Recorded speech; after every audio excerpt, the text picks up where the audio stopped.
Hello.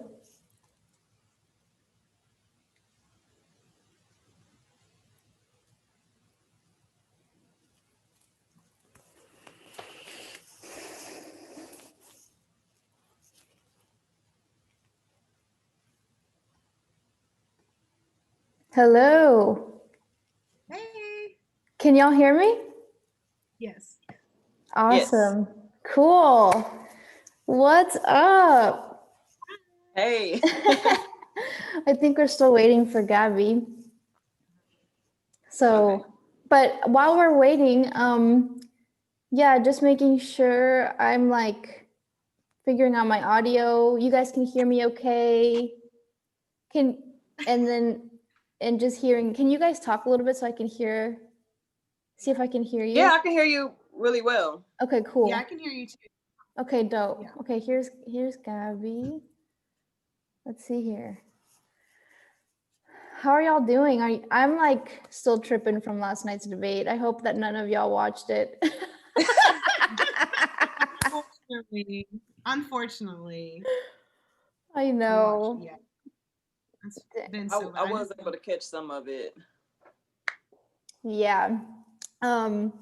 It's just like, it just further, it's like another example of why we just need to continue to have conversations between us.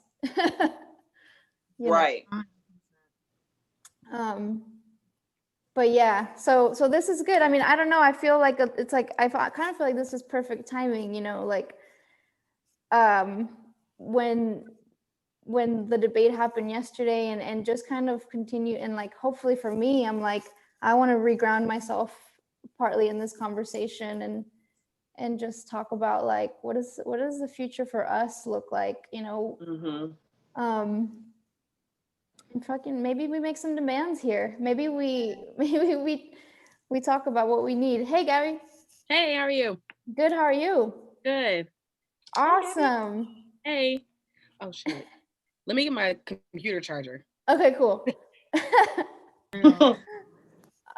Yeah, I actually forgot my computer charger. I'm like fully charged right now, but I feel like we're a little bit at running against the charge. Yeah. So we'll see what happens. Cool. And then when Gabby's back, I will start as if we're like in a live Zoom session. Okay. But we're not. Isn't that so confusing? I know. I was like, so what's happening now? I know. It's like, so we'll just pretend as if like we're starting from the beginning of the conversation here in a second.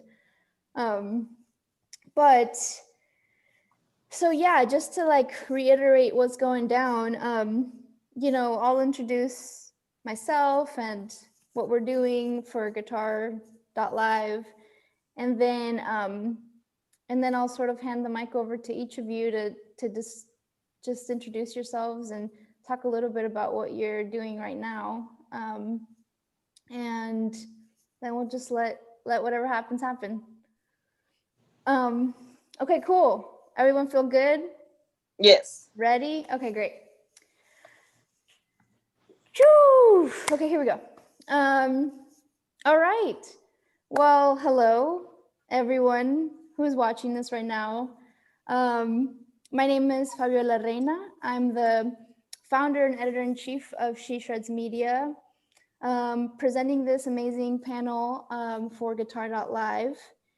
And yeah, I'm just super honored to be here with each of you. I've had really amazing conversations with all of you. I've had a chance to share space and just share knowledge and just discuss our points of view of what we're doing here in the music industry. And I wanted to use this space to share some of those thoughts that we've individually or you know, kind of discussed. And so yeah, so this panel will be about, the title is She Shreds, Respect and Revolution. And for me, it's really about using the platform of music and music creation for things beyond sort of just being about the artist. You know, we're as artists, we're also managers, we're also organizers, you know, we're also teachers and educators, and there's so much more to it than simply, you know, playing music for the sake of playing it for ourselves. So this is why y'all are here. You are all experts at that, and I'll sort of pass the mic over to each of you to introduce yourselves and talk a little bit about that. But first off, Giella, let's hear from you. So, what's up, friends? Old friends. I haven't seen them forever. My name is Giella. My pronouns are they, them, and theirs. So, I am a singer, I'm a rapper, a DJ, community organizer. I created a community space called Duval Folks in my city, where I just wanted to have a dance space for marginalized communities, more specifically Black, queer femmes, and trans folks and gender nonconforming folks, to kind of just feel safe in a space that was just unapologetically queer and Black and brown. Growing up mostly in the South, I'm half Black, half Latinx. And, you know, I just didn't find community. I didn't really find space here. And so I just wanted to create it myself. And so I did just that. And Duval Folks pre-pandemic was kind of like the space to be for Black and brown queer folks. So, yeah. Dope. Jess, let's hear from you. Hello, my name is Jess Garland from Dallas, Texas, and I am a guitarist, harpist, bassist, educator. I just released a single, my debut single, and I'm also the founder of a nonprofit music education program called Swan Strings. I've been teaching guitar in Dallas for about 15 years, and just looking forward to continue to expand on my nonprofit and to continue to have these conversations that are much needed. Dope. Amazing. Guitar Gabby, hello. Hey, so my name is Guitar Gabby. I'm the founder, manager, lawyer, and frontwoman of an all-Black female international rock collective called the Tulips Band. And most of my work is centered around either being on the music and like being, you know, on stage. I've been playing guitar for a while, and I also sing and write everything. For the important part is being on the business and education. And I think it's very important for any artist in the industry, especially going in as independent, to understand the business that they're getting into. And so I studied a lot of the business by myself through trial and error, and then also going into law school really helped me to understand a lot of the other legal aspects of the industry. So I use my platform to educate others and really just to speak out on behalf of people of color. I mean, especially, you know, Black females in the industry, we don't have a lot of spaces that are ours, for us, by us, run by us, and, you know, are protected. And, you know, areas that we feel protected. So I wanted to create a platform for Black female musicians, no matter what you look like, where you're from, how you identify, to feel safe and do something that you love, which is music. And so there are 15 women all across the world who are part of the collective. And I'm just really here to continue, you know, the conversation that's very much needed in the industry. Dope. Amazing. I love this. So, you know, my first question is really about finding, you know, finding your love for music and what motivated you all to keep, you know, like exploring it. I know that personally for me, I ran across so many obstacles because of lack of visibility, because of lack of representation. And I've always seen it as actually turning that into like innovation. And that what has been so motivating for me. But wanting to hear a little bit of each of y'all's story. Whoever feels like the call to answer that first can go ahead. I can start. Cool. So my first introduction to music was in both of my grandmother's homes. And I feel like that story is kind of different for everybody now or younger generations. My grandmother played, where her father played piano, but my mom's mother played organ and sang in church. So that was my first introduction to music, was just playing around on the piano in their home. And I remember just kind of figuring out the notes to lean on me and just kind of feeling that connection of that I can maybe do something like this. I played clarinet and band growing up, and I didn't really get into guitar until maybe high school when NDRE came out and Lauryn Hill had the Unplugged album. Yes. Yes.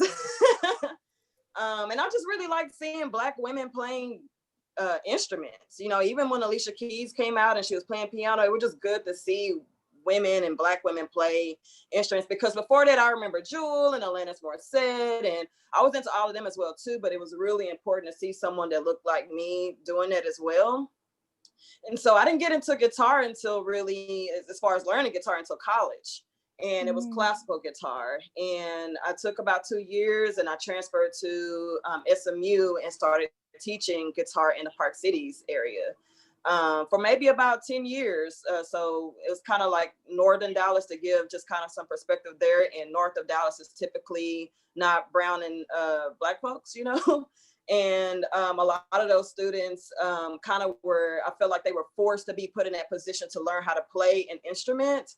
But the past 3 years, I started working with nonprofit organizations. I started to build my own nonprofit, and all of my students were Black and brown. And I just kind of saw that it was a need. And a lot of those students really kind of wanted it more and showed up every day to class and to practice. And I just became like more dedicated to start a program and to continue to grow that and to work on my music, because I saw how that was inspiring my students as well too, and how I'm healing myself, and how I just wanted to just kind of put that energy out there to help and heal others as well. Yeah, you know, I love a good conversation about healing through music. Yes. It's a healing tool. It's the perfect healing tool. Yes. But I'll save that till after this. But go ahead. Anyone else? I can. Oh, go ahead. That's the thing with Zoom. You're like, I know, right? I would say a lot of just like my childhood was very much so centered around music. You know, growing up in the South, like having a Black dad, like Sunday mornings we were cleaning, listening to records, doing all the things. And then also just like in my Hispanic community, like going to dances, like dancing till 3, 4, 5, 6 o'clock in the morning. And so much of my life was just centered around music. And I went to art schools most of my life. And I think it didn't really start to get serious until I kind of fell into Girls Rock, which is where like a lot of my organizing comes from. And political education and everything. And it's a week-long summer camp for girls, gender nonconforming, and trans youth. And when I started organizing and being a part of that organization, just seeing youth be so fearless and be like, yeah, I'm going to learn this guitar in 1 week and write a song on it in a week, just completely transformed the way that I even looked at music. Coming from a classical background, I was so used to things being so just like, you know, there's just a way I have to do it. You know, I have to know the notes. I have to know all this stuff. And to see youth just be so playful and just like so not caring, really just kind of transformed how I looked at music and how I even imagined what I wanted to do with music. And so that's how I really got into DJing. Was, you know, my friend just had a controller and was like, here you go, just play with this, see what happens. And you know, I tried to ask like DJs in my city to teach me how to play, and of course crickets, like nothing.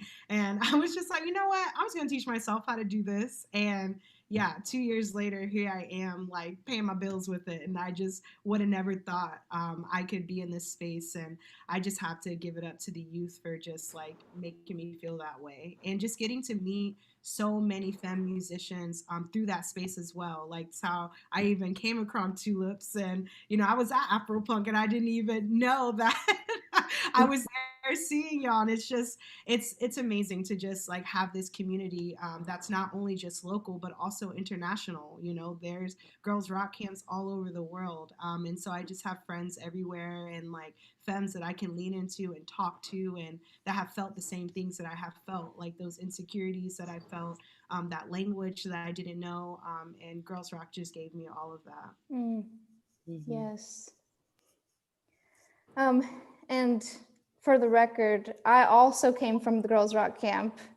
I started going there when I was like 13, so totally feel you on that youth empowerment. Damn, it's strong. Gabby, what's your story? Well, I came through music. I started playing the clarinet also like Jess. I played the clarinet and the oboe and a little bit of piano, but I love the clarinet to the point where I memorized the whole Lord of the Rings soundtrack on clarinet. But Yes. it was great though. I mean, it's a lovely soundtrack. Anywho, but I started playing guitar around 11 or 12 years old. My mom got me my first guitar, and I just remember I had been wanting to find an instrument that I felt like I could one, play and sing on at the same time, and then two, just wanting to be able to find something that would help me relay to people outside of my head what I was hearing inside of my head. And so I felt like guitar really helped me be able to do that. So I started teaching myself for the first 4 years or so, and then I started studying classical guitar, and I played that for about 2 or 3 years, and that's really where I started to understand the world of theory a lot more. Prior to that, I had been trying to teach myself theory, but I was confused. So, but classical guitar and then listening to classical really helped me to understand, you know, all other genres and really just the world around me through the lens of music and composition. So that's kind of how I came to guitar. But in terms of what keeps me motivated, the Girls Rock Camp really has been a huge part of my career so far. I think that one of the main things that keeps me motivated to go every day is one, just wanting to continue working with other women of color in this industry, paving our own path. I think we're at a very interesting point right now in the industry where we're just saying we're taking what's ours. We're not asking for it anymore. We're just going to come through, do what we do, and if you're with it, cool. If you're not, move to the side. So, because we're not going to stop. But that's one thing that definitely motivates me every day, wanting to just provide that platform for women to be able to participate when they can without feeling like they have to sacrifice other things in life, which I feel like a lot of times, you know, women in the world, we're always, especially Black women, we're always being, you know, placed in those positions. So that's one reason. And then two, just being able to work with kids and being able to turn around and pass back the knowledge that I've learned throughout the years, and other members of my band being able to take that knowledge, whether it's on an instrument or learning about copyright at a young age, all of those things definitely help to form, you know, what the future of that young kid is. And I think that it's really important to be able to do that. So just this past summer, we got to partner with about 15 girls rock camps around the world. And we literally just spent the whole summer doing virtual teaching and different workshops. But for me, it's about just being able to, like Jess said, being able to provide some sort of Black figure for these kids to be able to see someone that looks like them, because I didn't have that growing up. And I can only imagine what life would have been like, my journey would have been like between then and now if I saw, you know, a Sister Rosetta Thorpe or another Black woman on the cover of a magazine, you know, stuff like that. So yeah, I can go on for days about that, but that's really what motivates me. So yeah. 100%. I mean, yeah, it's pretty amazing. You know, I feel like the girls rock camp and sort of, yeah, those spaces are so important. They continue to be so important. It's so important for people to invest in those spaces, you know, like it just yeah, and I hope that those watching, you know, if there's companies watching, whatever, that they continue to invest in spaces like Swan Strings. They continue to invest in spaces like the Girls Rock Camp, because that's how we get to see ourselves more, you know.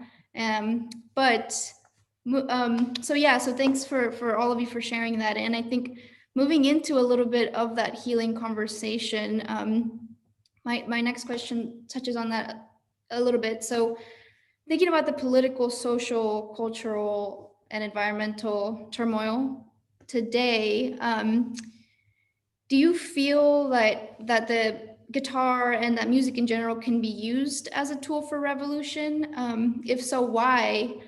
And for me, healing is a part of that revolution, you know. And so for music and for guitar to be used as a tool to connect like that is a part of that, you know. So yeah, so you know, if talk to me a little bit about what that means to you, and if that's something that, you know, you use guitar for as a or music as a form of, as a tool for revolution. I can start. Yeah. So thinking about this question, it makes me think about when Trump was elected into office, and I had to go teach a guitar class. And most of my students are from Spanish-speaking family households, you know, and you could just feel the energy as soon as I stepped into the room. And, you know, a lot of them were scared about, you know, their parents and grandparents, you know. And I didn't even really know what to say, because I definitely try to, like, you know, stay away from political and religious and other types of conversations in class, but I could not, I had to say something, because it was a class of like 30 kids and they just all were really upset and down, as I was too.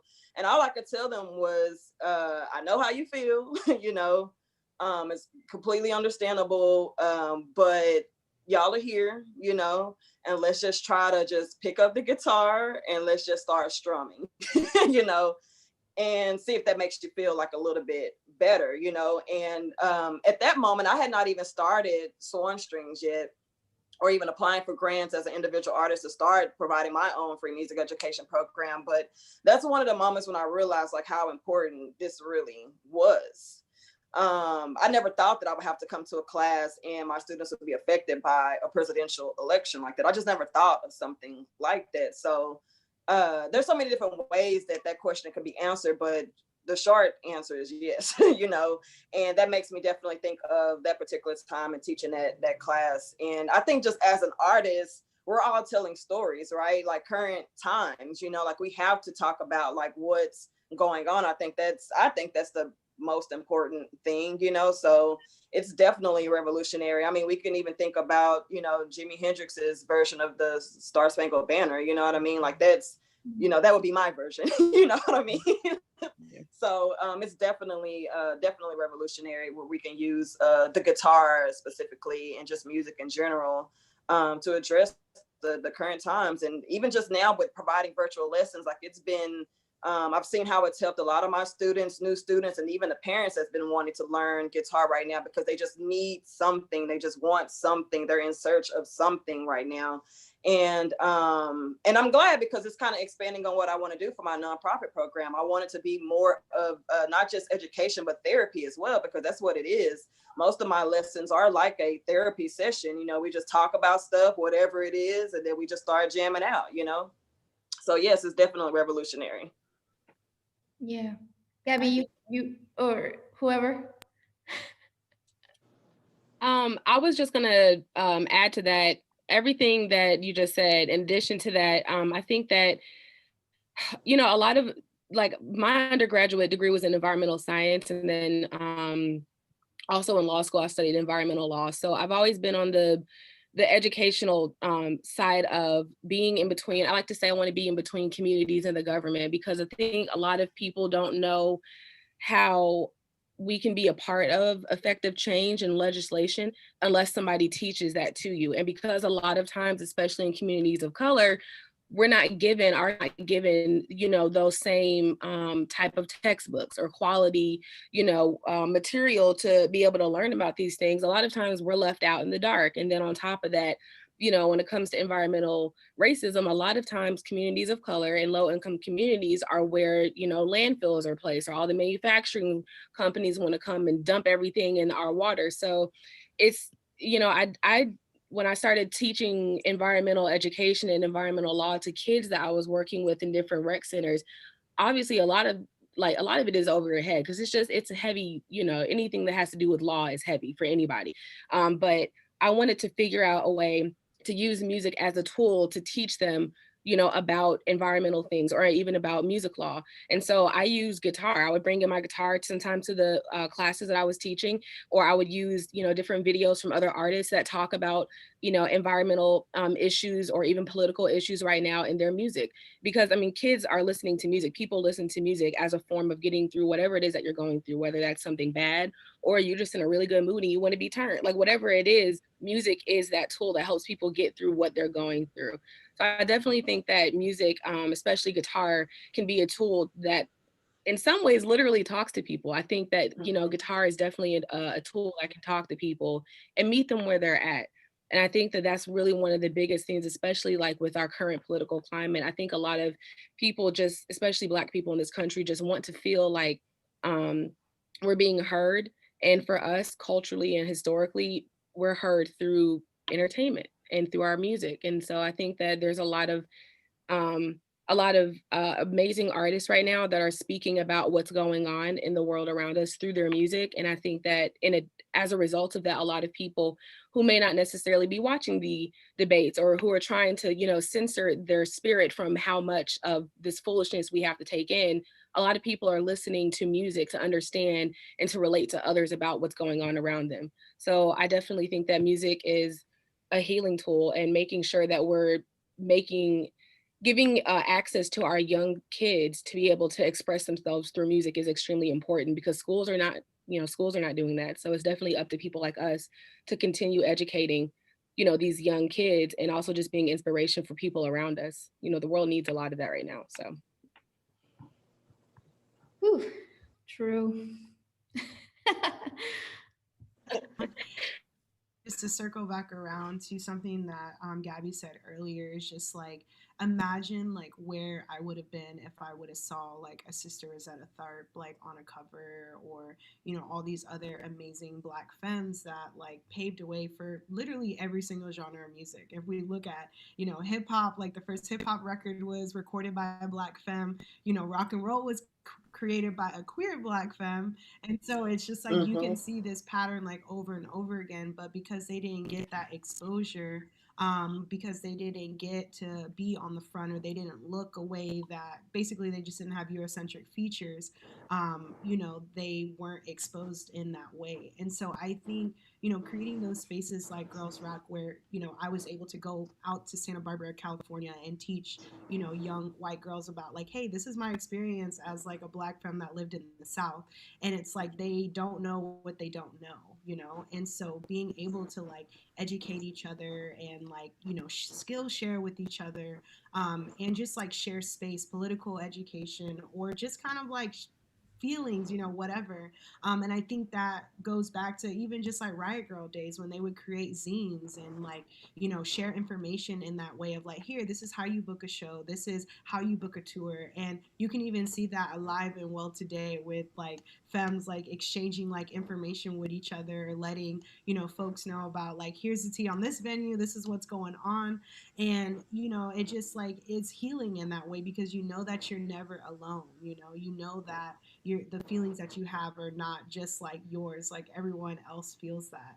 And I think, also writing and just like being just like representing in a space, it just can be so important to not only young people, but then to other like performers to know that you exist. The first time I ever seen an all Black femme band was like the Tulips, and I was like completely blown away seeing them. And it just like re-energizes you too, and just like kind of moves you forward. So yeah. Amazing. Wow. And I do also like want to add, um, you know, we just like Shisha's just published this thing that was saying like normalize teaching that Black women pioneered American music. And there was a comment on there, someone who was Indigenous that was saying, you know, what about let's give some visibility to the Indigenous folks.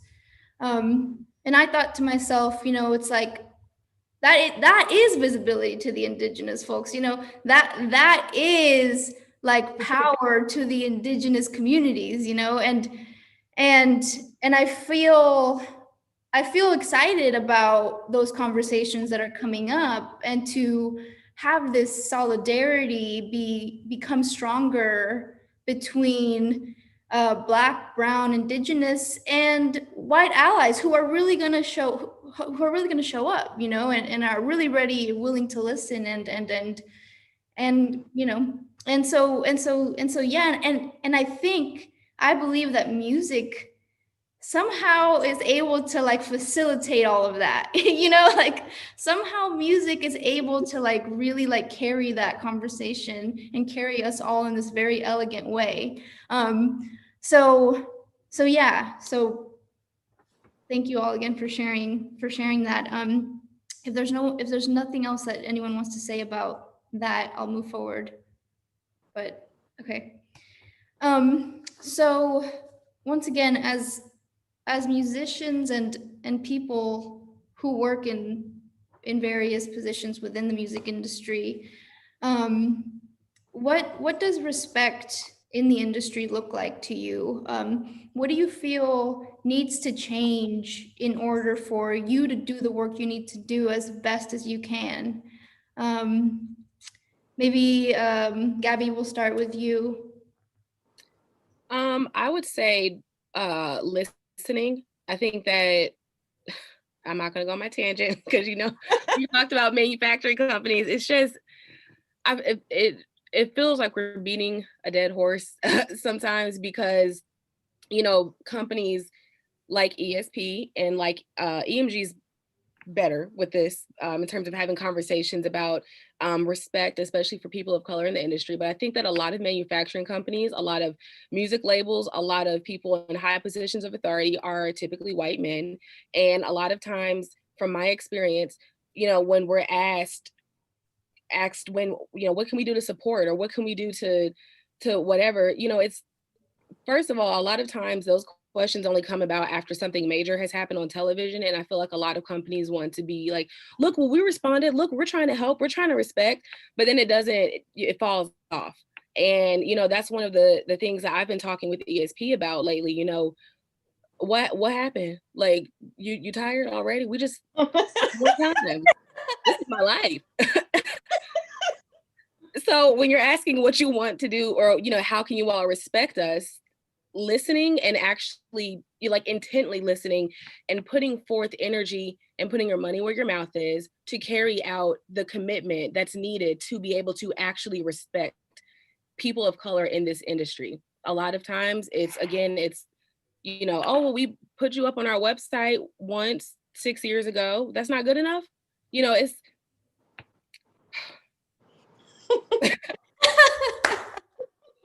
the long and short of it is listening and actually, you know, putting people of color in positions of authority and not just somebody that works on staff. There need to be more people of color.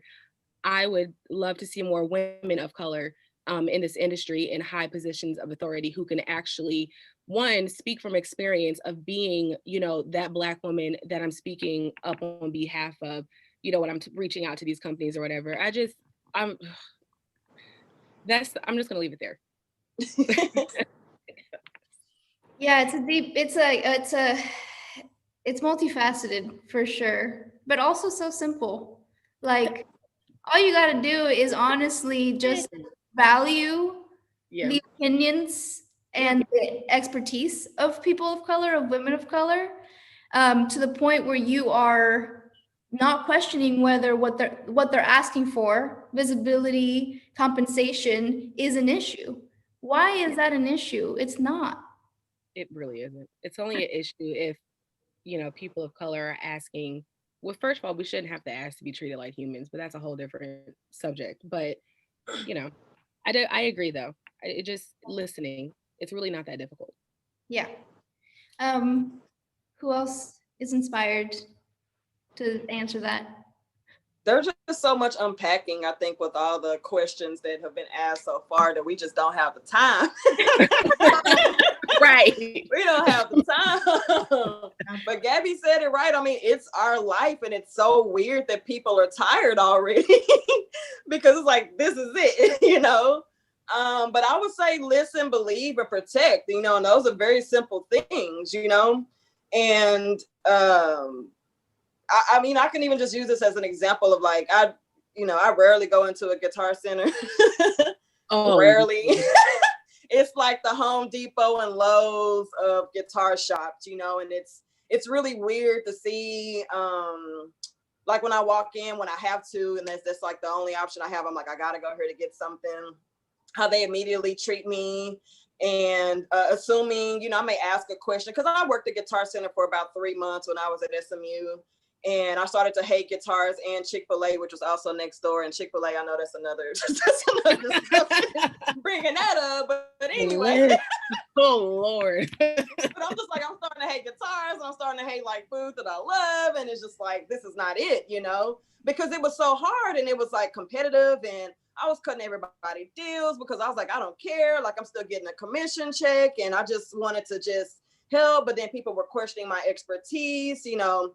People don't believe that I play classical guitar. They want to see my nails to prove and show that I actually, you know, play. Yeah.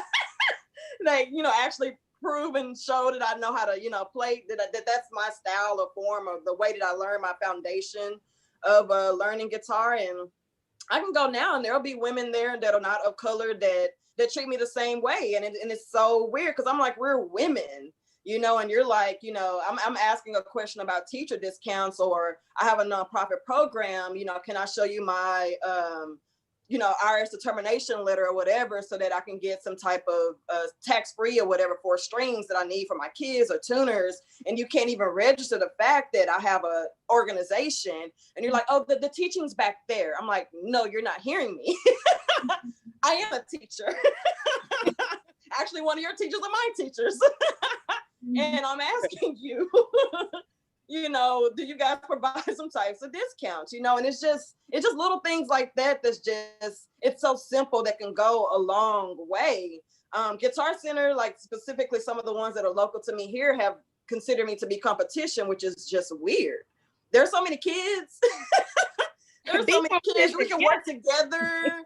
You know, like, why am I a threat to you? You know, or why are you not wanting to support me? Or why can't I put up information? Or there's so many kids. I can't take them all. I don't have enough teachers right now. I don't have enough funding for that. That is where I'm trying to go. Yes, you are correct. You know, but we can still work together, just like how we're all working with you, Fabi, with She Shreds. It's like it's not a competition. We're supposed to work together. You know, like I don't operate in scarcity. You know. Yeah, I realize I'm just like I said, we can unpack this. Yeah.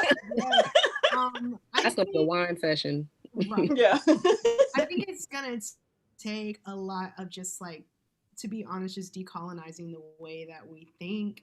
You know, breaking binaries, not thinking in binaries when it comes to women, when it comes to gender nonconforming and trans folks, and just like, once we start to dismantle like all these systems and the way that we process and the way that we give access to people, in whatever capacity, I think that's when we're going to start seeing a lot of change. Like Gabby and what Jess was saying, you know, shifting power to, you know, women of color, to trans people, to gender nonconforming people that can speak to a lot of these things.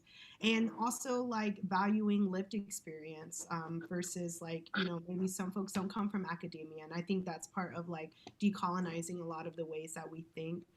Because there's so much power in that too, you know, learning things by yourself, because again, a lot of people don't have accessibility to go to college or to take guitar lessons or like drum lessons. And, you know, that's why I love, you know, circling back to Girls Rock, you know, everything is accessible. You know, if you don't have money, cool. Like someone else can pay more so that you can be here, you know? And when we start thinking in those ways, and that's when we're starting to move more into indigenous like thinking and knowing that, you know, just because we put in an input doesn't mean we're always going to get an output, and that's okay, you know? Slowly but surely every single day we'll get like closer and closer to that. And I think if we start inviting a lot of those practices in the way that we think about music, how much further we can be, how much more money we could actually maybe get, if we start thinking in those ways, so that people can just have accessibility, and just like innovate and play and just, not think about always like money and like, all those stuff. So I think that might be a way that we can like start to move forward. Yeah. Yeah, it's all it yeah, there's a lot of unpacking, absolutely. And maybe we can have a part two or something at some point. You know, I mean, this is an ongoing conversation. This is, it's just it's the beginning of it feels, well, I've been doing this for 10 years. It has felt like the beginning in a lot of different times. And it's interesting how cycles repeat themselves, and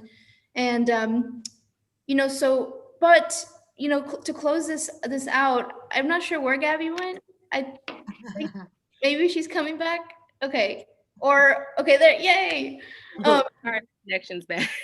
you're good, you're good. To close this out, I would love to know, what are you all hopeful for? Like I know that we're all I know by the conversations that we've all had, there's a lot of passion, there's a lot of drive. You all are doing a lot of work. So, like, what is exciting? What does the future look like for you? What's your hope and dreams and what are you working on? I can start. Uh, My hope is that um, the whites get it together and that we can have a beautiful world because there's so many opportunities Yeah. for unity. And I feel like it's really sad sometimes, and I'm not going to segue into it, but it's really sad. You're doing all this work for all these years. You feel like you're getting somewhere, and then you turn on CNN last night, and then you're just like, well, shit. I mean, I'm also very hopeful. I think that the current generation of young people are very, very, very passionate about change. And I think that there's a lot of resilience that people of color have. But I'm very, very much looking forward to this next couple of years of change in the world and especially in the music industry. Um, I'm working on a lot of different things, but I've just released two back-to-back albums, and one of them, Prison of Life. The title track talks about, what my perspective of how Black people are treated in this world, especially in America. And again, just going back to using music to speak to people and to connect to people. So that's what I've been working on. And then also doing a lot of work with girls rock camps. I've been working with a lot of board of directors to dismantle some of the whiteness that is in these structures, because a lot of campers don't necessarily feel like they have a safe space at every single girls rock camp. And a lot of it has to do with the people that are in positions of power who do not understand the experience that we're trying to talk about, and it just creates a whole lot of stuff. So I've been working on a lot of that, and then also working on recently been working with Netflix to be in a movie that is all Black people, and it's the best thing ever. It's just to be in a space where it's all Black people just like getting it done and just telling a story through entertainment. So I'm hopeful and just want to continue doing my part and working with other people like you all to bring change that's needed. Woo! Yes, I love that. Yeah. Um, I'm very hopeful too. I'm an optimist. I believe that like, we might see it in our lifetime and we might not. The revolution might happen and it might not, and it's okay. But we're working at it. We're disrupting that space just right now, just by being here and by existing, and also like in the lives that we live. Like we are actively participating in resistance, being like Black and brown, folks of color, just like being in this industry. And so I'm like super hopeful for that. I'm really excited with this virtual space because it just has made so many people accessible, and I love that. Like all my favorite like Black femme DJs, I've been able to like have a conversation with and like ask them questions and then be like super receptive. I was a part of like this week long uh, what was it, music camp called In Sessions, that was all like Black and brown femme like in music, like in sound and EDM. And I was completely blown away that, like, my favorite DJ, Unique, was teaching me about like industry stuff. And I couldn't even like handle it. I was losing my mind. And also Jada, and, shout out to those femmes for like creating that space, because it also has me connected to so many gender nonconforming, trans and like Black women, like all over the world, literally all over the world. And so, I'm thankful for COVID in those ways, because it just has made connecting with artists like so much more easier.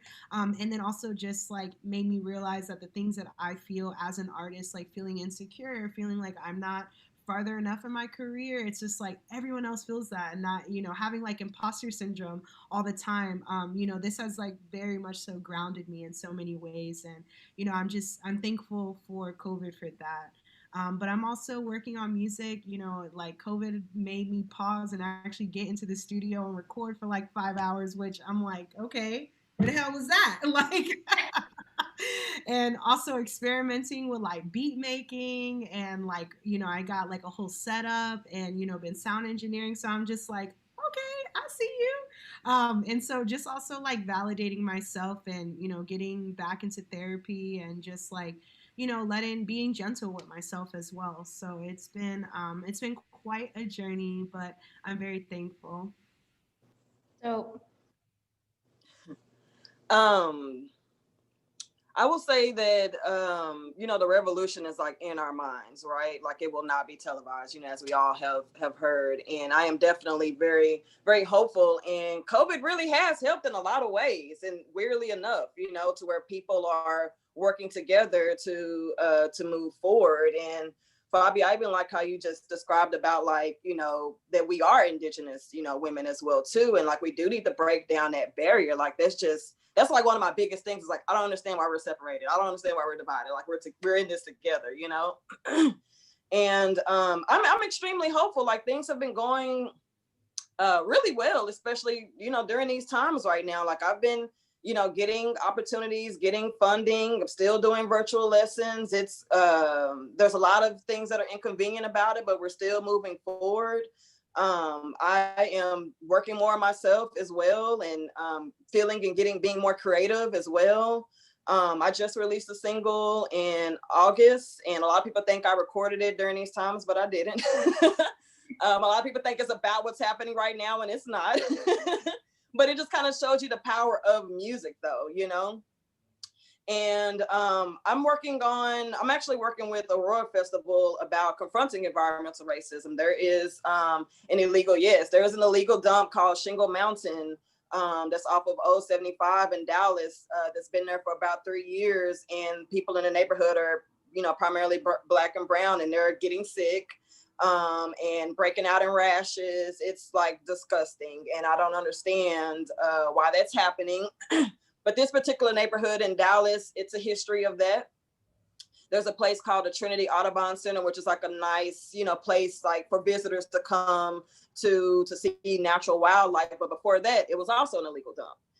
And then there's a neighborhood across from that called Joppy, which is like a freedman's town that's a forgotten town, those are things that really drive me to keep doing, what I'm doing, and to use music and art for that, because it is a universal language, and it seems like that's the best way to get people's attention. Mm-hmm. Even last night, I played for Mothers Against Police Brutality to honor Clint Allen, who was killed by Dallas police. It was also Botham Jean's birthday last night. And, Clint Allen's, killer is still with DPD, and to have to play that event and then come home and look at some of the debate, like I was just like, I'm so done, like so done, like, like all of this back and forth BS that's happening, but, our lives are actually at stake out here. It's just I can't even like put it all into words, like the things that we're going through and that we're feeling right now. So I'm hopeful with all of that being said, and I'm just going to keep on moving forward and get connected with women like you all, and just everyone, to just to try to move the movement forward. Yeah. yeah, I think what I'm hearing is that, you know, it's like, I think that everyone watching can have a part in this. They can all play a part in this. They can help elevate our voices. They can help with in so many different ways. They can share what's going on. They can back it up. They can, you know, there's so many different ways to be a part of this movement. And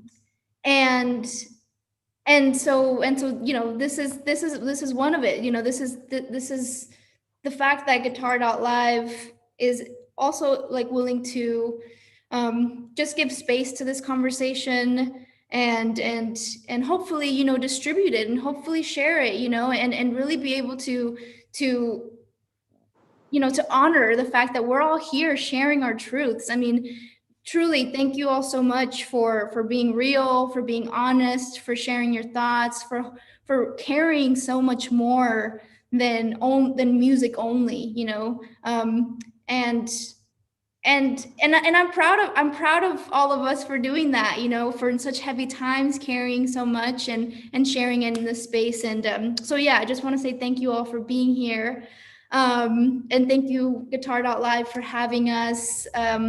Once again, my name's Fabi from She Shreds Media. I'm here with Giella, Jess, and Guitar Gabby. Please look them up. Follow them on Instagram. Just support. That's all you got to do. Support. And listen. And listen. Yeah. All it takes is some listening. Listening changes things. That's right. It does, absolutely. So if there's anything else that anyone would like to say before we close out? Power to the people. There you go. Final. Right. Listen. We at now, so. Thank you all so much. I just feel amazing. I really appreciate all of you so much. And yeah, there will be a part 2. I know it. Yes. With wine. Yes. Wine, yes. Oh, yes. Lots of wine. Thank you.